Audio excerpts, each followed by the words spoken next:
नाम जप पूर्ण है, इसमें कोई संशय नहीं। नाम जप से कल्याण की प्राप्ति, कामनाओं की पूर्ति, संकट निवृत्ति, जन्म मरण बंधन से मोक्ष सब प्राप्त हो जाता है। अब जो बात करें, ध्यान से सुना। प्रियाजू के समीप सहचरी बनकर उनकी सेवा में रहना, अब बात अलग हो गई।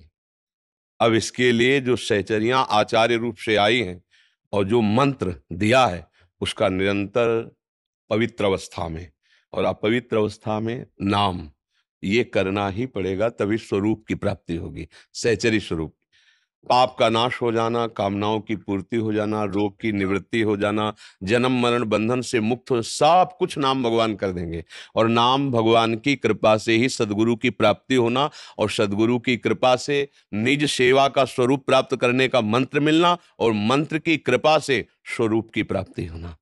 कल्याण होना और स्वरूप की प्राप्ति होने, दोनों में अंतर है बच्चा, समझ रहे हो ना? हाँ, तो हर समय नाम जप करो, पर कुछ समय निकाल करके मंत्राकार वृत्ति करो, मंत्र में मन को लगाओ। अपनी बुद्धि के अनुसार परमार्थ में नहीं चला जाता, समझ रहे हो? अब जैसे हम किसी से कह दें आप आओ वृंदावन धाम वास करो, आपका सब काम बन जाएगा। अब इसके बाद कहेंगे क्या होगा तेरे वृंदावन वास मात्र से? यदि एक भी क्षण प्रिया प्रीतम के चिंतन से गया तो तेरा क्या होगा?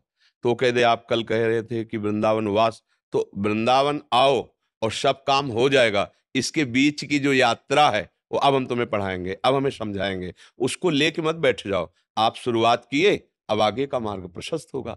मंत्राकार वृत्ति से ही अपने वपु की प्राप्ति होती है। जैसे दास्य भाव, सख्य भाव, गोपी भाव, सहचरी भाव, ये गुरु प्रदत्त मंत्र से होती है, ध्यान रखना। भगवान की प्राप्ति हो जाना, भक्ति की प्राप्ति हो जाना, ये सब नाम करवा देगा। जैसे उद्धव जी महाराज हैं, भगवान के प्रिय भक्त हैं, भगवान की संपूर्ण महिमा के ज्ञाता हैं, पर प्रेम रस के ज्ञाता नहीं है। प्रेम रस का ज्ञान प्राप्त करने के लिए गोपियों की शरण में आए, भगवान से प्रीत। और जब ब्रजरज में गोपियों की वो प्रेम दशा देखी, गोपियों का वो महामहिम स्वरूप देखा, तब उन्होंने कहा अभी तो हम कोरे के कोरे हैं, हम अपने को ज्ञानी समझते थे, लेकिन आज पता चला कि भगवान का प्रेम स्वरूप क्या है। अब गोपी बनकर प्रभु से आया तो बात और अलग हो गई। अभी गोपी के प्रेम देख करके उद्धव को लगा कि मेरा भजन, मेरा साधन, मेरी भगवत प्राप्ति इनके आगे क्या है। इनके आंसुओं में जो अमृत बरस रहा है वो मेरे अंदर, मेरा तो हृदय शुष्क है। और गोपी भाव, जिसके लिए ज्ञान शिरोमणि भगवान शिव ने गोपीश्वर होकर के रास में प्रवेश किया, फिर ये सहचरी भाव।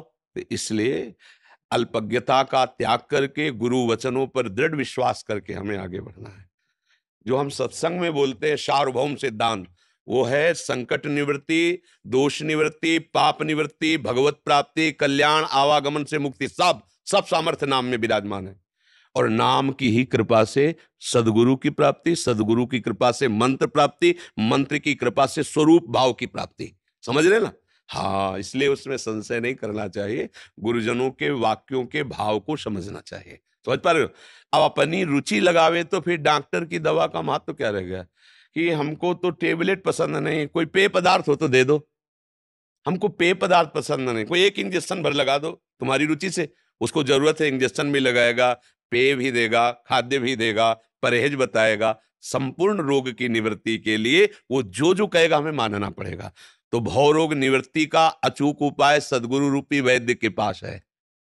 सदगुरु वैद्य वचन विश्वासा, संयम यह न विषय के आशा। उसमें अपनी बुद्धि, हम डॉक्टर को समझाएंगे क्या कि ये वाला चूरन ये दो हमें ये पसंद है?